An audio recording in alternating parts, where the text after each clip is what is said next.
Have you thought about a scenario where we don't have elections in 2027? Have you thought about it? Because it's also a possibility. And all indications are leading towards that. Like, that's the current discussion on the table. I don't know if you can remember in June last year, June 2025, Moses Kuria alikuja in the public na akasema that there's not going to be any election in Kenya. There will be no election. Kuna watu, there's some people who are doing exams, who are doing practice for a football match that will not happen. There will not be that kind of content. There's not going to be an election in 2027 for presidential. Say that again. Yes, there's not going to be a contest. There's going to be so much consensus around 2027.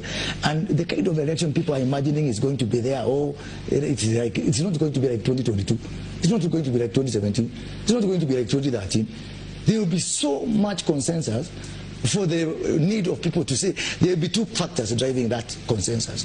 One is that danger, that really if we cross the precipice there, if you go to the precipice there and the way without a consensus, things might be so bad.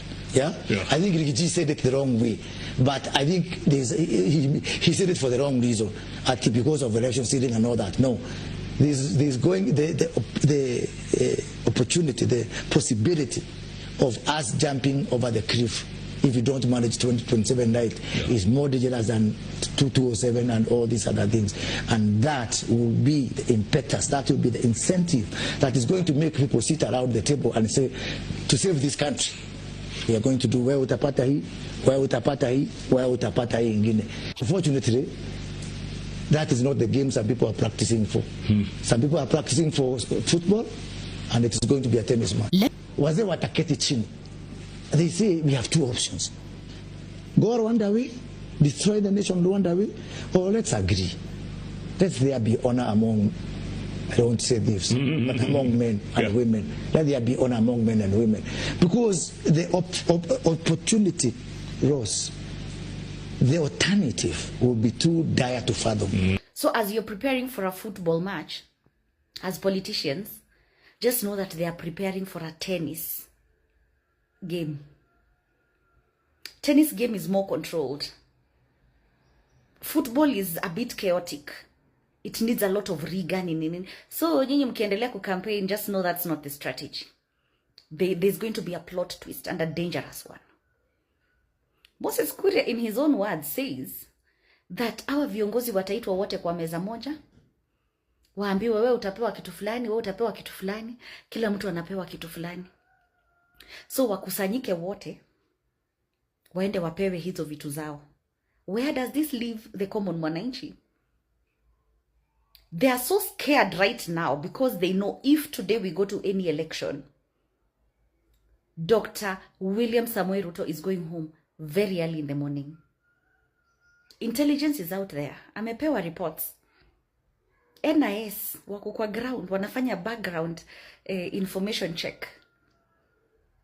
A sitting president with an acceptance rate of 13, 14, 15% is too low.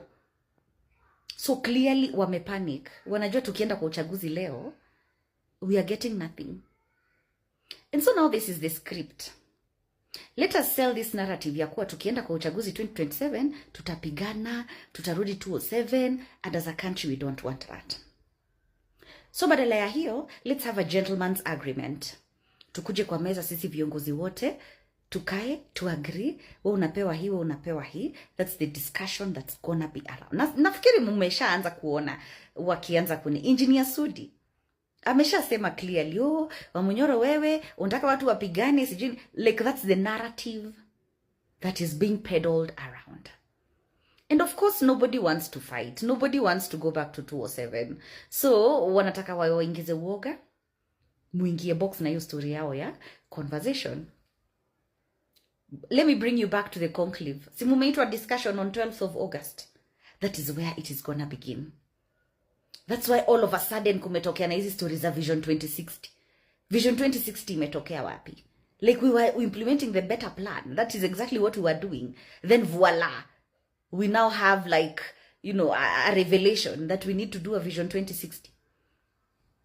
anything a politician does, don't think it's because of you. And politician Ruto for that matter. Hiyo Vision 2060 is going to be the beginning of conversations. Si ulikuwa umesikia rumors ati Uhuru ndo atakuwa ana chair that committee. He'll be the one steering that discussion.